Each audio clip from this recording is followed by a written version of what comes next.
to learn about the 3 college students of Palestinian descent, 2 of whom are American citizens who were shot Saturday in Burlington, Vermont.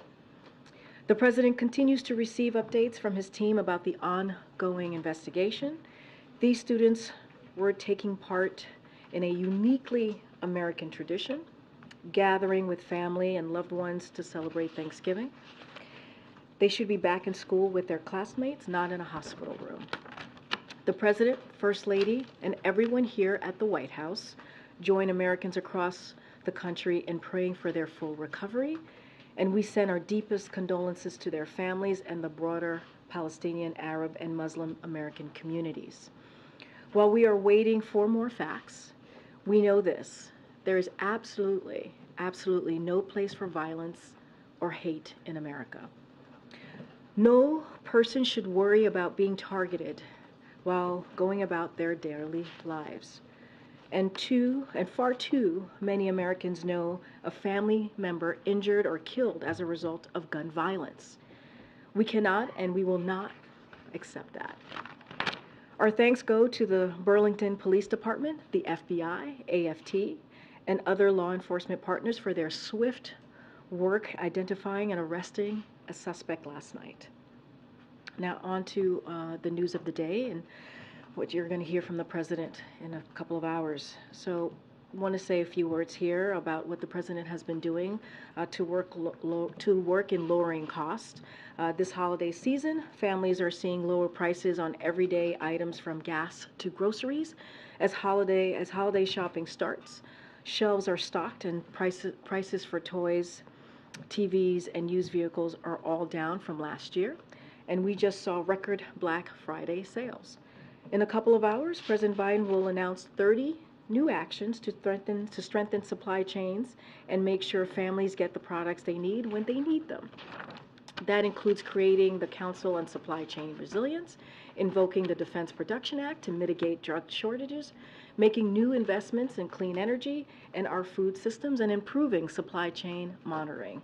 These actions build on President Biden's previous work to improve supply chains, signing an executive order to get goods moving again, establishing the Supply Chain Disruption Task Force, and investing in our transportation and industries of the future through the Bipartisan Infrastructure Law, CHIPS Act, and Inflation Reduction Act. This work helped unsnarl supply chains and lower inflation. On Thanksgiving 2021, more than 100 container ships were waiting to dock at U.S. ports. This Thanksgiving, it was just 8. And supply chain pressures have declined from record highs to a record low. As the graph behind me shows, inflation has fallen as supply chain pressures have eased. Republicans in Congress want to undo that progress by cutting investments in infrastructure, manufacturing, and also workers. That will offshore jobs and make our supply chains more vulnerable. And they want to cut Social Security, Medicare, and Medicaid while providing giveaways to the wealthy and big corporations. Now, the President won't let that happen. He's lowering costs for hardworking families, not for millionaires and billionaires. And finally, while we're talking about lowering costs for American people, I also want to highlight the President's work to bring down the cost of health care. Meanwhile, congressional Republicans are working to rescind health care coverage for millions of Americans, gut coverage for pre-existing conditions, restore insurance companies' ability to kick you off your coverage if you get sick, throw Americans up to age 26 off their parents' health care, charge women more than men, eliminate free mammograms and colon cancer screenings, slash Medicaid, and increase drug costs, all in the name of new tax welfare for wealthy special interests. This tax welfare could further hurt people by expanding the deficit and worsening inflation. This is unacceptable. We will not stand for this. We need to be asking the wealthy to pay their fair share so we can invest in lower costs for hardworking families, not selling hardworking families out with higher cost healthcare costs so the wealthy can gain a new tax windfall. And with that, I have John Kirby here. The Admiral's here to give an update on what's happening in the Middle East and take any other foreign policy questions you may have. All right. Good afternoon, everybody. So just right at the top, of course, we welcome the announcement just a little bit ago, I think the last hour or so, by Qatar, that the humanitarian pause in Gaza, now in its fourth day, will be extended for another 2 days through Thursday morning Israel time. This humanitarian pause has already brought a halt to the fighting, together with a surge of humanitarian assistance. Now, in order to extend the pause, Hamas has committed to releasing another 20 women and children over the next 2 days. We would, of course, hope to see the pause extended further, and that will depend upon Hamas continuing to release hostages. The president has been deeply engaged on this process throughout the Thanksgiving weekend. He spoke with the Emir of Qatar at a very critical moment to help resolve an impasse on the second day of the pause. And then yesterday, he spoke with Prime Minister Netanyahu with a focus on working towards an extension of the pause, the extension that, quite frankly, we're seeing today. His team then worked on that overnight and through the morning. He was briefed this morning by the National Security Advisor, Jake Sullivan, on the ongoing talks to extend the pause. He and his entire national security team will obviously stay engaged on this over the coming days as we work to implement this extension of the original agreement, as well as efforts to extend the pause even from there. Just a quick update on the figures. As of the morning of November 26, 200 trucks were dispatched to the Rafah crossing, and 137 trucks of supplies were offloaded by the United Nations reception point in Gaza, making it the biggest humanitarian convoy received since the 7th of October. And this brings the total number of trucks of aid and assistance, including fuel, to over 2,000 since the 21st of October. Our team has prioritized getting this much-needed relief into Gaza to alleviate the suffering of Palestinian civilians there. Of course, most of them have nothing to do with Hamas. And to date, we have assisted over 840 Americans and their families who have departed and sought the support of our team on the ground in Egypt. And with that, take some questions. Thank you, Admiral. A few things here. The president called conditional aid for Israel a worthwhile thought. Is he actually considering conditioning aid or not? What he also said, right after acknowledging that it was a worthwhile thought, was that the approach he has chosen to take so far has produced results and outcomes. Many of them I just walked you through in my opening statement. So the approach that we're taking with Israel, and quite frankly with our partners in the region, is working. It's getting aid into people that need it. It's getting a pause in the fighting. It's getting hostages out. It's getting Americans out. And quite frankly, we continue to urge and will continue to urge the Israelis as they conduct military operations to do so with the utmost care for innocent civilian life. The Democrats in his party who say we need to start conditioning aid going forward, what would he say then? I think he would say exactly what he said to y'all yesterday when he got asked this question. It's a worthwhile thought, but the approach that I'm taking now is working. The approach that we're taking now is working. It's getting results. The increasing dangers to U.S. military personnel in the Gulf. I know you outlined in a series of appearances this morning what happened, but are we to continue seeing this sort of, well, let me put it this way, is that strategy of dealing with it as it happens going to continue to be the strategy? You've seen some say there should perhaps be a more robust response to these ongoing attacks, whether it's from Iranian-backed militias in Syria or Iraq, whether it's the Houthis. Is there any thought of changing up how that's done? I don't think we're going to get in the business of telegraphing our punches, Ed.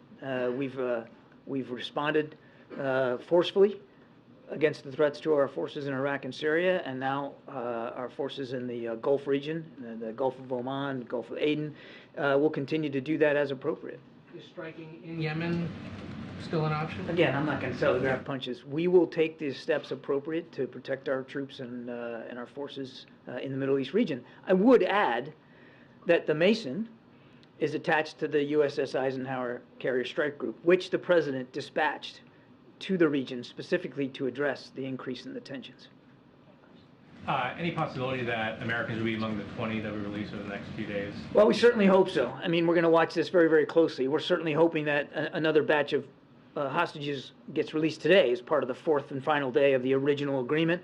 We're going to be watching closely to see if any Americans are in that group.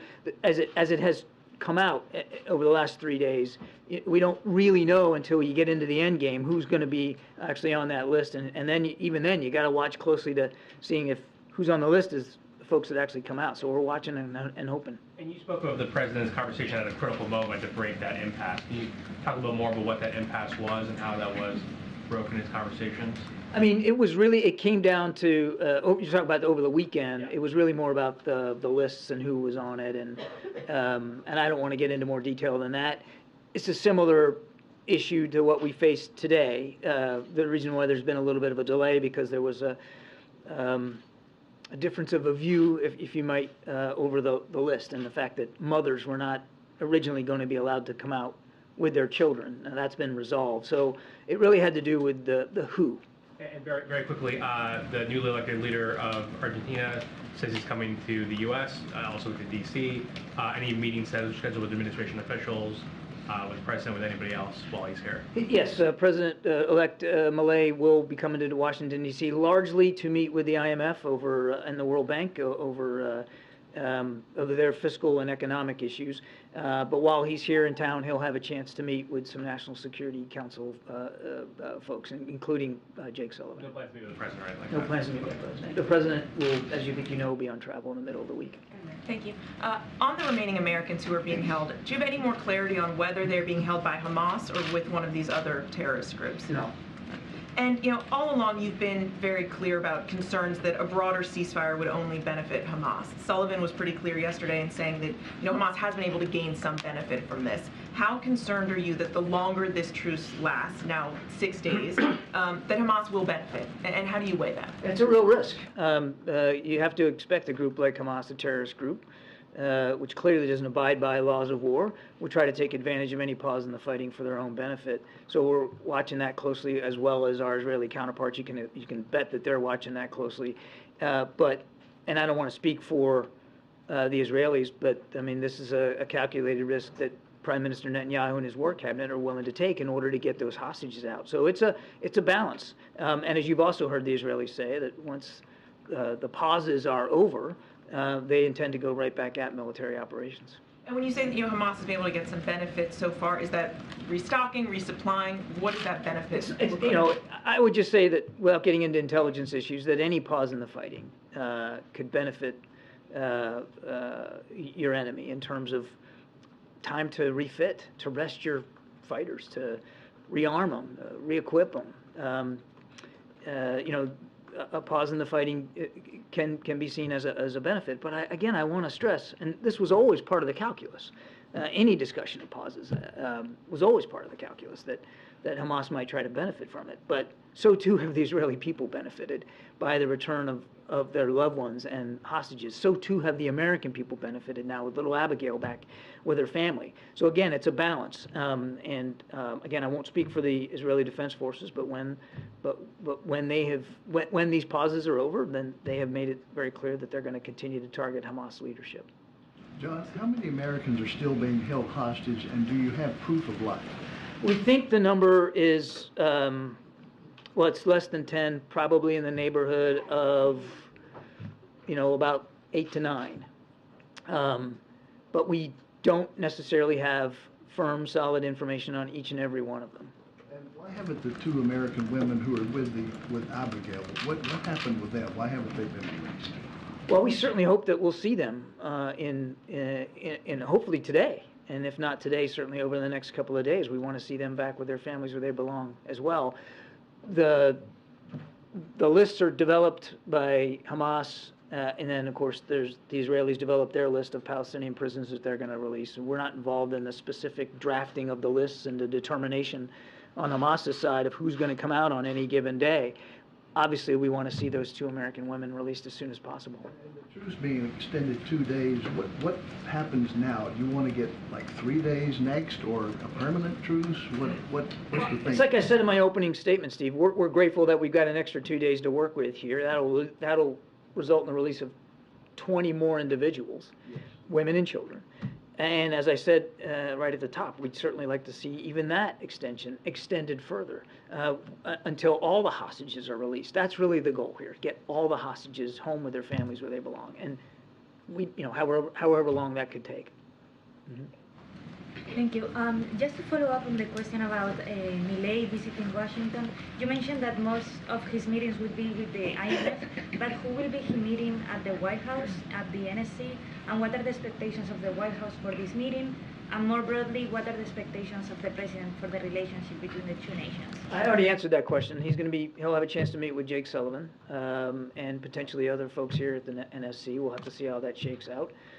President won't unfortunately be able to meet with him because of domestic travel. But obviously, we want to continue to look for ways to cooperate with Argentina. Argentina is a healthy and vibrant partner in this hemisphere on many, many issues. And so we're looking forward to obviously hearing what the president-elect's ideas are and where he wants to go on policy issues, and making sure that we have a chance to keep that channel communication open. John, I want to go to Africa and the Congo, if you will. Updates after the visit from DNI head, National Security and State, and also maybe connecting this with the president's meeting with the president of Angola on trade that deals with the Congo and Zambia. Is that playing a part in also trying to stabilize the frictions there, to try to quell all the violence there?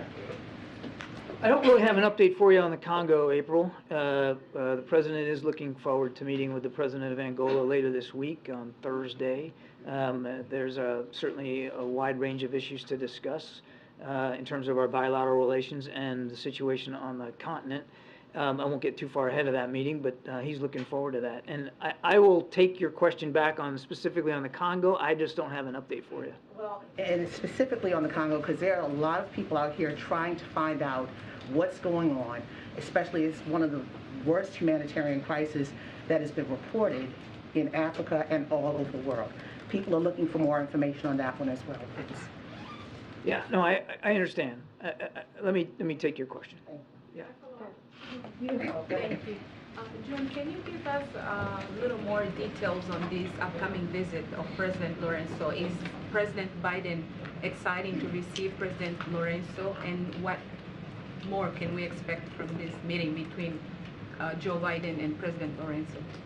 Angola is a strategic partner and a growing global voice on issues of peace and security. The President's grateful to Angola for their principled voice in terms of the conflict in Ukraine and the role that President Lorenzo is playing to advance solutions to conflicts there as well. Angola and the United States are expanding our economic cooperation at record speed, including pursuing additional investments through the President's flagship Partnership for Global Infrastructure and Investment to build quality, sustainable infrastructure that helps connect Angola to global markets. So there will be a lot of that on the agenda. And will the President travel to Africa this year, as he promised during the... I don't have any travel to speak to today.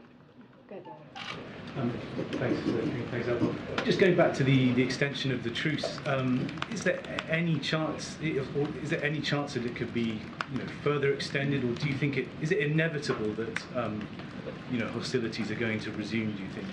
Well, we certainly want to see it extended. As I said right at the opening, we're going to keep working for an extension to the pause again. Absolutely, that's what we want. We want to see all the hostages out, and this is the best way to get them out. Do you think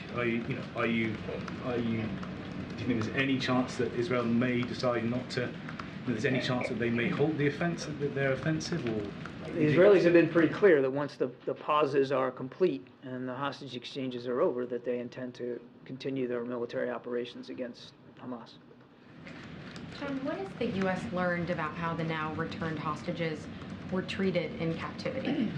I don't know that we have a lot of specific information about all of them. Remember, Abigail's the only American citizen of the ones that have been released. I think they're all, the main priority is to get them the medical care that they need. We have to assume that they have medical needs, all of them in some form or fashion.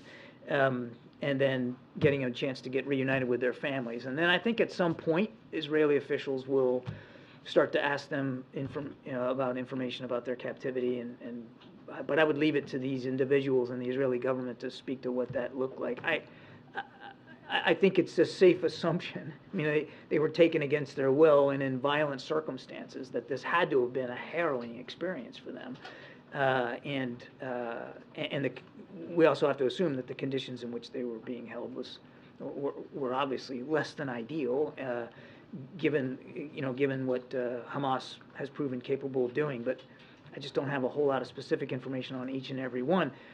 I think it's important to also remember that Hamas likely doesn't hold each and every one. And so being held by Hamas, probably they had hostages in more than one location. And there's other groups that may be holding some of these hostages as well, and the conditions could be starkly different. We just don't know enough right now. And how should we be thinking about the numbers? If the original agreement was for 50 women and children, and now we expect 2 more days, but on certain days they've been releasing more than 10 at a time, so we're up to something like 58. Well, right. I mean, remember you had 50 plus coming out was the original deal. It wasn't just, I think it was a little bit more than 50 was they agreed to. And if you got 4 days to do that, you're going to have to do more than 10 per day to do it. And so we're hoping for a list today that will have somewhere in the neighborhood of about 13 is what we're hoping for today. So that's just basic math, trying to do 50 in 4 days. The extension is for an additional 20 over 2 days.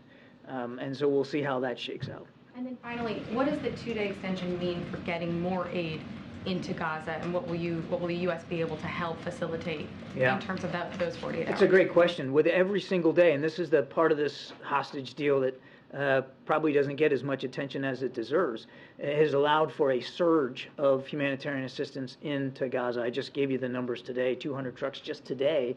And that brings, again, since the 21st, it gives a total over 2,000, including fuel. And that's not insignificant. That fuel is now getting in tens of thousands of gallons per day. So another 2 days, I mean, my goodness, that gives you the chance for dozens more trucks and tens of thousands of more gallons of fuel that can get into Gaza to people in need. So we're going to take advantage of every hour of every day that there's a pause to try to help the people of Gaza. Thanks, John. Can you talk a little bit about how the president's involvement in all this has impacted other priorities? Thinking about COP28, reports that he's not going. Would he have gone had he not been needing to deal with this? Well, I've seen some press reporting on that. I don't have anything to speak to with respect to travel to COP. Look, yes, the president has been very much focused on the conflict between Israel and Hamas over the last month or so, clearly. I mean, well, more than a month, obviously. And as I said in my opening statement, he was working the phones over the course of Thanksgiving weekend, and I suspect that he'll continue to work the phones in coming days, without question.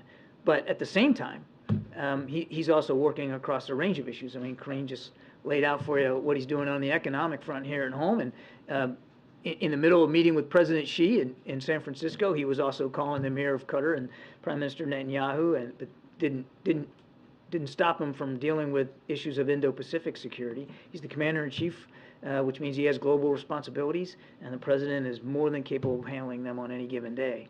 May I also ask how the concerns here domestically, the calls for a ceasefire, the anger about violence, has impacted the president's discussions these last few days, and also how does he hope and how does the administration hope the pause and the extra trucks that are coming in that you're talking about, does he hope that will quell some of the anger? Does the administration hope that will quell the anger, ease some of the pain that the country is feeling? The president understands that there's strong feelings here on multiple sides. He understands that. He respects that. There's strong feelings. He also believes, right down to his core, that the approach we've been taking has been getting results. It has helped enable Israel to deal with what is, quite frankly, a genocidal threat to their existence by Hamas, by giving them some additional security assistance, and, quite frankly, sharing with them our perspectives and advice and counsel on the conduct of military operations, to do so in a way that is as careful and deliberate as possible, obviously with the acknowledgement that these are their operations to plan and execute and speak to. At the same time, he has literally personally led, an incredible surge of humanitarian assistance. No other nation but the United States, and no other leader but Joe Biden, has done as much. Now, I say that with full acknowledgement that we couldn't have done this without the assistance of partners, the Emir of Qatar, Prime Minister Netanyahu, and President Sisi of Egypt, and King Abdullah of Jordan, a lot of help on the ground. I don't mean to discount that, but the president has been in a personal leadership role here in terms of getting humanitarian assistance in. And we have been able to get now much more over the last few days than we were even in the last couple of weeks, as well as the removal of individuals out of Gaza and out of harm's way. 850 Americans, as well as hundreds of others from other countries, and of course all these hostages that we're now seeing. All of that is the result of a lot of personal leadership and involvement and engagement by President Biden. No question about that. I mean, even the Prime Minister's office said as recently as today how critical President Biden's leadership has been. So as long as our approach is getting results, I think you can expect that the president's going to continue to follow that approach. In his conversations with his counterparts, has the president received any reassurances that the 2 American women will be released today, and if not today, in the next 2 days? We hope that they will be released today, but we won't know until we see the list and we see who actually comes across. We want to get them released right away. When do you expect to see the list, and are there any holdups that you are still working through now? I'm not aware of any other additional holdups now that the one sticking point was whether 2 mothers could come out with their children. It looks like that has been resolved, and they will be. I mean, my goodness, I mean, we're talking about letting little kids go without their moms. So that got resolved, and that's a good thing.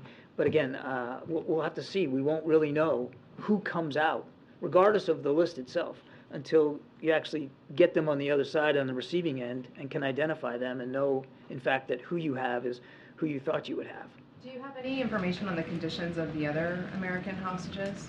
No, I think Steve asked that question. I don't have any more information. And lastly, have negotiations started about the next phase of the release, and that would include men? Well, right now, we're focused on this extension here for 20 more hostages over the course of 2 days. And as I said in my opening statement, that extension applies only to women and children. So we're going to focus this a piece at a time. We're glad that we got to day 4 here. We won't breathe a sigh of relief until we know we've got today's hostages out. And the team is already working, our team working with our partners in the region, already working on this 2-day extension for 20 more. And as I said at the top, if we could extend that, we'll want to see it keep extending until we can get all the hostages out. Admiral, we're seeing that Saudi Arabia is pressuring other OPEC Plus members to reinstate those oil supply cuts. Wondering what your level of concern is and what you see as the impact on inflation in the U.S. Well, I think I'll let OPEC leaders talk to their plans. As far as I know, there's been no announcements here of any production cuts, so we'll let them speak to that. The president's going to keep focusing, as he has been, on a healthy global market that's properly balanced, and that can continue to bring the price of gasoline down here in the United States. Thank you so much, John. CENTCOM is reporting that the carrier strike group Eisenhower has entered the Arabian Gulf. What message is Washington trying to send to Tehran with this? Does this mean that they're not heeding the call to not widen the conflict? The great thing about aircraft carriers is they can move around pretty easily, and we move them around as needed to demonstrate our commitment to our national security interest in the region. Look, the message of the Ike and the message of the Ford, the message of the additional aircraft squadrons that we send into the region and the air and missile defense assets, all of that is one to any actor in the region, be it a nation state or otherwise, that this is not a time to try to take advantage of the conflict between Israel and Hamas and escalate or deepen this conflict, make it worse. That's the message that we're sending. Is it targeted at Iran? It's targeted at any actor in the region, nation state or otherwise, that might have considerations of widening this conflict. Thanks a lot, Karine. John, in your statement at the top, you thanked the government of Qatar for this 2-day pause that has been reached. What level of involvement was the U.S. government in securing this agreement? Very much so. I also mentioned in my opening statement that President Biden has been personally involved in getting the original deal in place and loosening up a snag that happened over the weekend, as well as working with partners, Qatar and Israel specifically, in the last 24 to 48 hours to get this extension announced. Congress comes back tomorrow.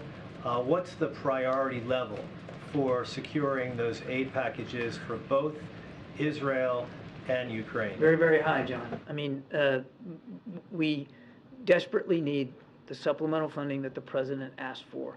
And I would remind members of Congress as they come back to work that the figures in that supplemental request are well informed by our Ukrainian partners and our Israeli partners. We didn't just pull those figures out of thin air. It was very much in keeping with what our partners have told us they need for the coming months.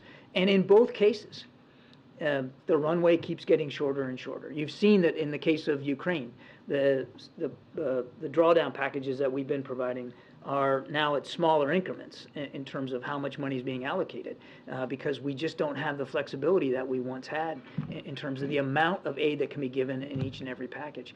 And look, we're in a critical time here. Winter months are upon us. They're upon the Ukrainian army particularly, and it's going to be tougher and tougher for them to conduct operations when the weather gets less conducive to do so. So we hope that when Congress comes back to work, that they'll act with the same sense of alacrity that we've been trying to act in terms of getting that supplemental through.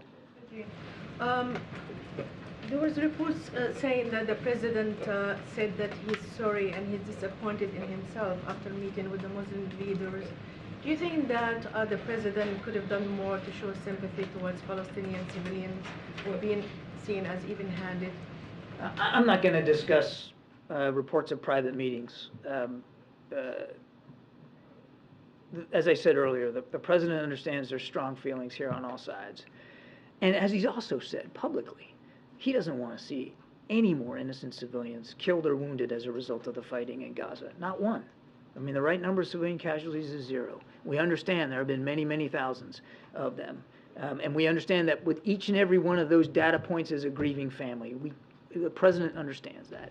And that's why we're going to continue to urge our Israeli counterparts as they go back, they plan to go back to military operations, that they do it in the most discreet, deliberate, careful, cautious way possible.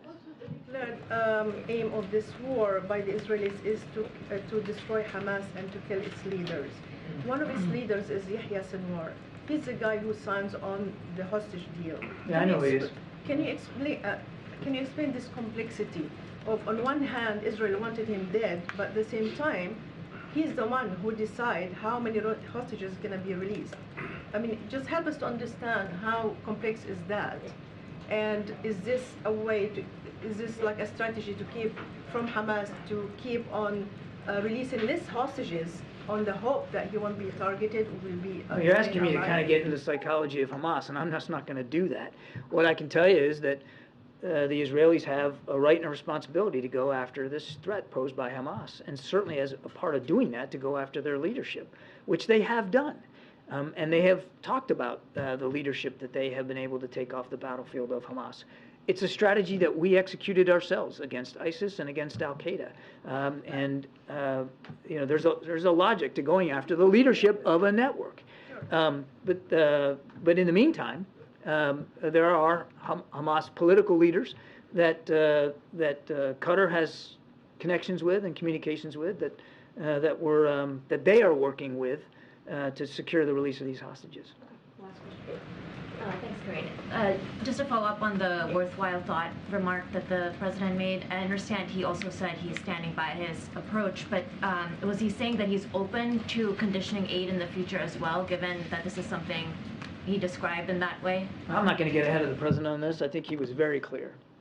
Yes, it's a worthwhile thought. He acknowledged that. But he also said, in the same breath, that the approach that we've been taking thus far has produced outcomes and results that have not only benefited the Israeli people in terms of their security, but the people of Gaza in terms of humanitarian assistance and the release of so many Americans now just to walk out through the Rafah crossing. So we're going to keep working on those approaches, on results-based approaches. Thank you, Admiral. Thank you. Question. Thank you so much. Thanks, Admiral. Sorry, guys, we're running out of time. Okay. Chris, do you want to? Yeah, just want to see if you have any update on the supplemental funding conversations right now. How are the negotiations going?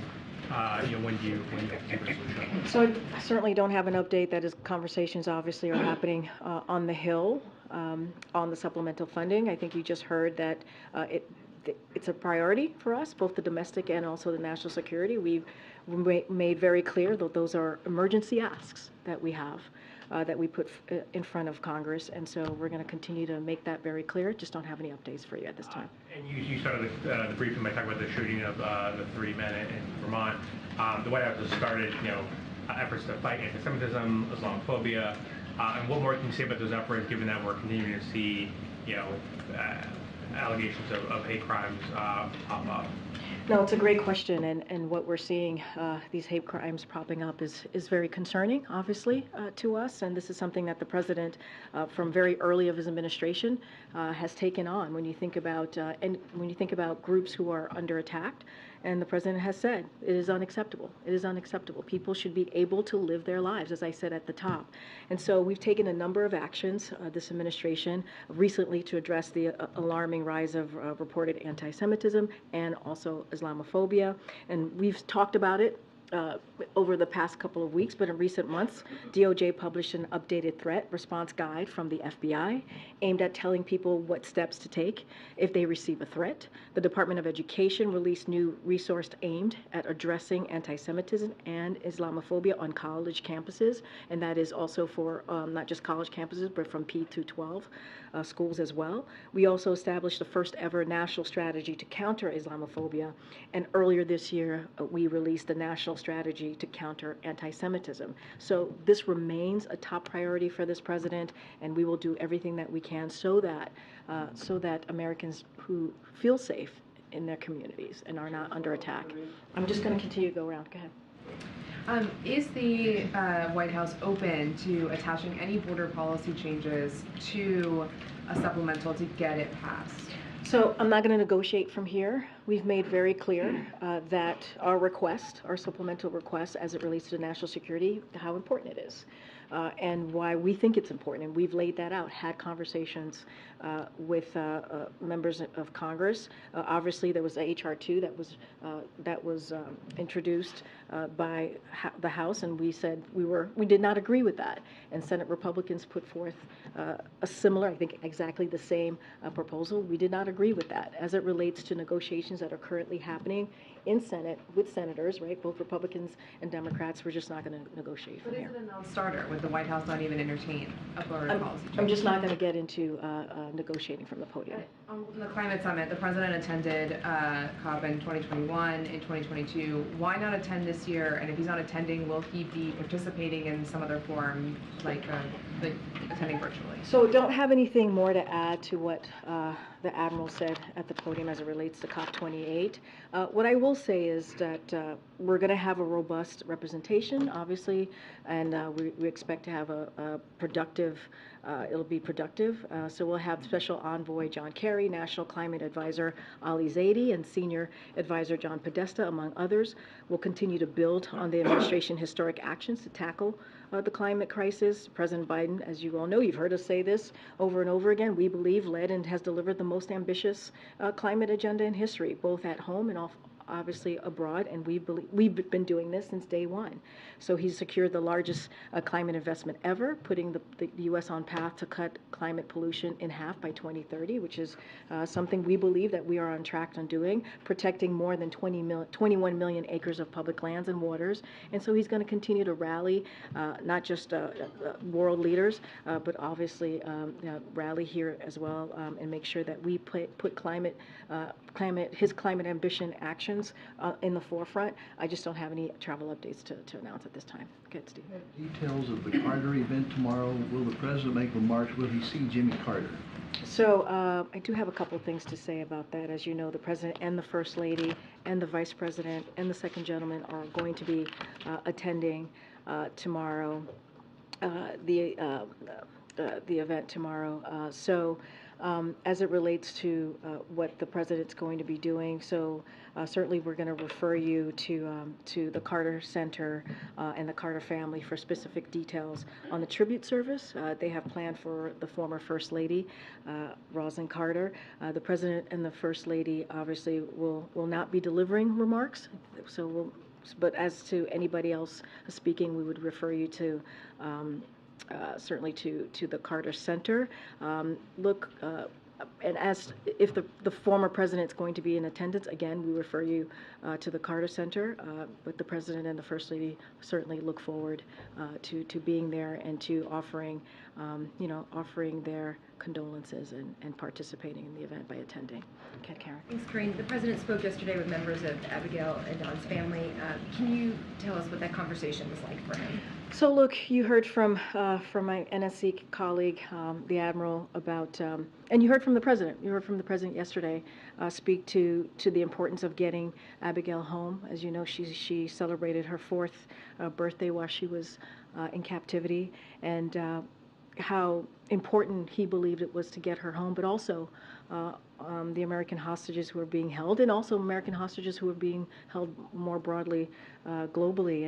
And you've seen the president's commitment to that since day one. I'm not going to get into private conversations from here. I think the family, her family, have done interviews, and there's been some pretty emotional quotes from the family. Just not going to get into that, but it is the president's priority. It is incredibly important for the president to get these Americans home. And what is the communication like right now between the White House or the administration and the families of the other Americans who are being held hostage? We know the president had that conversation weeks ago. Has he had another follow-up to that conversation? Is it daily between senior officials? What's that like? I don't have a rhythm to call out of the amount of times that my colleagues at NSC or the State Department have had conversations with the families of the hostages. Obviously, we've I think the last time Jake Sullivan was here, he spoke to it. Obviously, you heard the president. We've read out the president's calls. I just don't have anything to share at this time on any additional conversations. But again, it is the president's priority to get home the hostages, especially obviously the American hostages, which is why these pauses have been so important to get humanitarian aid in, obviously, to the people of Gaza, but also making sure that these hostages go back to their families and friends who love them dearly and are missing them. Okay.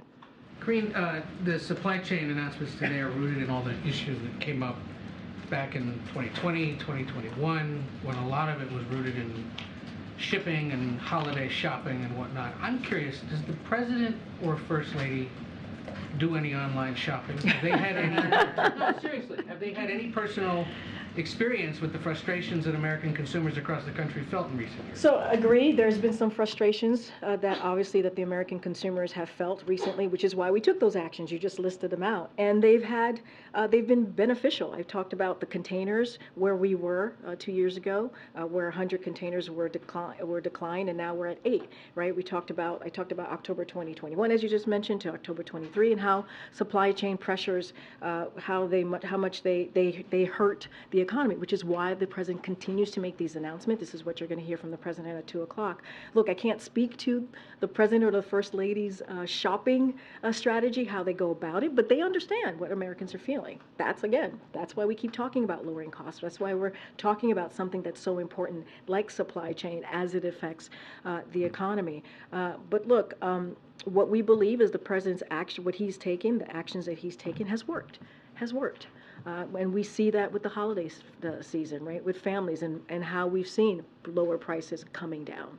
So no word if he's shopping at Amazon. Well, I could say this. For Commander. I could say this. You saw the president on Saturday, right, on Friday, small business, but how important it is, right? Shopping for making sure that, small businesses are an important part of the economy. And you saw the president, the First Lady, and his family making sure that they were visiting small business on going into the holidays. And I suspect if we polled the room, many of us were probably asked some version of the following question. Okay. Given the president's sagging poll numbers and the fact that he is currently placing behind any Republican opponent, has there been any talk in this White House about a change in strategy or staffing going forward in reflection of those numbers to continue to show him underwater? No. And there was also a call out in recent weeks to staff, to senior officials, that if you want to go by the end of the year, go. Otherwise, you're here for the duration of the rest of the term. Should we be anticipating any departures of either cabinet officials or other senior officials? Look, I can't speak to people's personal decisions. We don't have anything to announce at this time, and we're going to continue to do the work that the president set out to do. And we just talked about supply chains, we just talked about the economy, we've been talking about the president's leadership globally, especially in the Middle East. That's what we're here to do and focus on. That's what I'm here to do, to focus on. I just can't speak to people's decisions. Karine, I had an in-depth conversation with Stevie Wonder last night, who is... I love Stevie Wonder. Again, for the serious question, I had an in-depth conversation with Stevie Wonder last night, who is requesting a meeting with the president. He's very concerned about the black agenda falling along the wayside and issues like laws of 50 years ago that are now being abolished or gutted, to include issues like the Voting Rights Act, what happened in Arkansas last week, affirmative action, Supreme Court, we've seen it, ban on books, and he's also even brought up issues of the Congo and the lack of information from the White House. Is the White House amenable to sitting down with Stevie Wonder, who has met with presidents throughout history, to include Ronald Reagan? He was one of the major impetus for getting the holiday for Dr. Martin Luther King Jr., and also he was one of those who worked with President Obama in his efforts to become president. Is this president amenable to meeting with Stevie Wonder, who has these concerns? And you're right, April. What you just laid out in your question is incredibly important. And so we take that very, very seriously here. Can I just say a couple things about Stevie Wonder? He is indeed an icon who's made tremendous contributions to the civil rights movement and also voting rights. And as you just listed out, he was one of the main voices in getting Dr. Martin Luther King Day. And we appreciate that. We appreciate his brilliance, and we appreciate what he's been able to do on behalf of the community. So I can't, as far as a meeting with the president, certainly I'm not aware of any meetings with Mr. Wonder or any scheduled meetings, and I don't have anything to announce, obviously, at this time. But I also want to say that on the president's first day in this administration, he has taken this very seriously as it relates to what we're seeing, right, as it relates to racial inequality. He called it one of the 4 major crises that we have to deal with as a country when he stepped into office. And one of the things that you know, and I know you've covered this very closely, he signed an executive order to initiate a whole of government approach to implementing his equity agenda. And a couple of things that he did. He worked to protect the right to vote through executive actions and continued to calls for legislation. Took executive actions on police reform when congressional Republicans would not sign the George Floyd Justice Policing Act. And so he's taken actions to make sure that we are protecting the right to vote. He spoke to the affirmative action, what we saw SCOTUS do, and he spoke to that, and he said, and I'll quote, "We should never allow the country to walk away from the dream upon which it was founded. The opportunity is for everyone, not just a few." And he stands by those words. I'll follow up on that. Yeah, sure. But Stevie Wonder is not alone in this thought. Obviously, yeah. Yeah, he's not alone in this thought. He's very upset. And he's even looking at this issue of courting black males. I mean, he just wants to have a conversation with is the president amenable, as he is a leader, as he has met with other presidents on major issues of rights, humanitarian rights, as well as civil rights. And look, you're right. It's not just an issue that Mr. Stevie Wonder has, right? As you know, we've met with civil rights leaders multiple times, the president himself, the vice president as well, and have sat in rooms listening to them and listening to their concerns, and also taking in their feedback. So we've taken this very seriously, very seriously. That's why we've taken the actions that we've had throughout the past almost 3 years in this administration. That's why we're going to continue to be vocal about the importance of making sure that we keep a door of opportunity for communities. That's why when you think about his economy, what he's put forth on his agenda and policy, when you think about all the policies that he's put forth, there's always been equity at the center of that. So this is something he takes seriously. Again, I don't have anything to share about a meeting with Mr. Stevie Wonder, but obviously this is something that both the president, the vice president, and also the first lady takes incredibly seriously, and you see that. You see that in the actions that we have taken, whether it's policy actions, whether it's speaking out and speaking up about what we're seeing from Republicans, extreme Republicans on the other side of Pennsylvania Avenue, and what they are trying to do in taking away voting rights, or what we've seen from the Supreme Court justice in taking away certainly affirmative action, which we think is incredibly important, and we're going to continue to speak to that. Seriously. Thanks, Karine.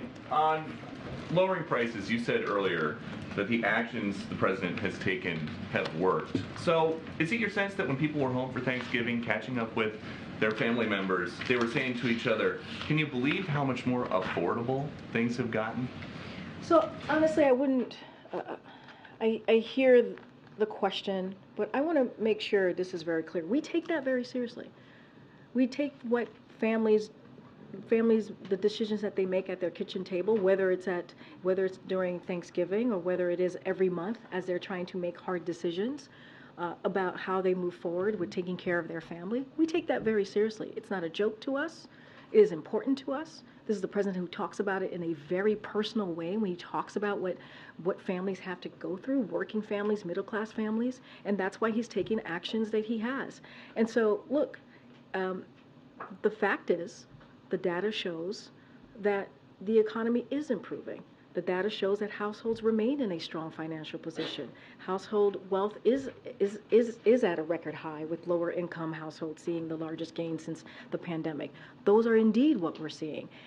But we don't take lightly. We do not take lightly what Americans and families continue to feel. That's why the president at 2 o'clock is going to talk about what the actions that he's taking to continue to lower costs. But why do you think it is that when you say the economy is improving and President Biden says the economy is improving, that a majority of Americans outside of this building are not buying it? So here's the thing. When we walked into this administration, the economy was on a tailspin. That is the fact. Because of the last administration, because of the Trump administration, because of how they dealt with COVID and the pandemic, because they didn't have a comprehensive plan. The president came in, he passed the American Rescue Plan, which was able to get the economy back on its feet, which was able to open up small businesses were able to open up, schools were able to open up, and we understand what Americans have been feeling over the last 2-3 years. It's going to take some time. We get that. It's going to take some time, but it does not take away how we have seen the economy getting back on its feet. We actually had to fix the problem that we saw that the last administration left us. But almost 3 years in office, inflation is up over 17% since President Biden came here. And you're saying that's still Trump's fault? Inflation is moderating because of the actions that this president has taken. Doesn't that mean that prices are going up slower? They're still high. It's going down. The prices are going down. If you look at for a perfect example, I mean, I just talked about last week how turkey prices, the cost for turkeys is going down, the cost for eggs is going down because of the actions that were taken. I just talked about supply chain and how that affects the economy, and that's because of the president's action that he's taken. And if you think about gas prices, it's down by $1.70 since its peak, because of the actions that this president has taken. So we understand that people are still not feeling it. We get that. But doesn't mean that we're not going to continue to talk about it. Doesn't mean that the president at 2 o'clock is not going to talk about how he's lowering cost, right? And let's not forget what Republicans are doing on the other side of again, Pennsylvania Avenue. They're trying to increase healthcare costs. They want to get rid of Medicare. They want to get rid of Social Security. That is something that we saw them try to do at the State of the Union, right? They do that over and over and over again. They want to make sure the millionaires and billionaires are actually getting the benefits, right? And so that's not our way. Our way is to build the middle class from the bottom up, middle out, and the president believes in that. He talks about it. You're going to hear him talk about it in about an hour, and that's going to be our focus. I think I get to take one more. Go ahead, Brian. Thanks a lot, Karine. Has the president personally been involved today in these negotiations with the release of the hostages, this sticking point over having mothers released with their children? Has the president been personally involved today? So, as you heard from the Admiral, the president certainly has been kept aware. He's put in a very much a personal focus on this, on these on the pause that we're seeing, the pause that obviously the first kind of deal of the pause is ending today. Now they're going to see another 2 days, as you heard from my colleague, and this is very personal for this president. He's been very much engaged. You've seen us read out conversations that he's had, right, with leaders in the region, whether it's Egypt, Jordan, and others, obviously including the Prime Minister of Israel. And so the president has been incredibly involved in this. He was certainly briefed by his National Security Advisor, Jake Sullivan, this morning, as the Admiral stated. And so, look, we've always been very clear. When it comes to American hostages being held, wrongfully detained, we take that very seriously. We want to make sure folks are going home to their families. That is important to this president. Families who are suffering, families who are wondering when their loved ones are coming home. And let's not forget getting that all-important humanitarian aid into Gaza for the people of Gaza who need that. So that is going to be continue to be the focus of this president. All right, thanks everybody. Hopefully I'll see you on the road. Thanks, Karine. Bye.